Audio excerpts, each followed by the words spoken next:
Hello အားလုံးပဲမင်္ဂလာပါရှင်ဒီနေ့ကတော့အိမ်မှာငါကြီးချင်ကြော်လေးချက်စားဖြစ်တာလေးကိုတင်ပေးမှာဖြစ်ပါတယ်ရှင်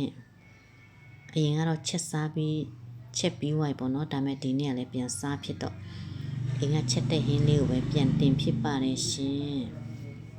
ကြက်သွန်အဖြူနေချင်းလေးကိုအရင်ကြော်ပြီးတော့မှ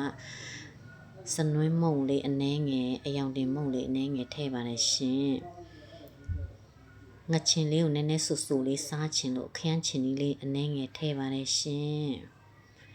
ပြီးတော့ငါးကြီးချင်လေးကိုထည့်ကြော်ပါတယ်ရှင်စားနဲ့ဟင်းခမုံကတခါတည်းငချင်ထဲမှာလုံထားပြီးတာနယ်ထားပြီးတာမို့လို့လေကြောင့်မို့လို့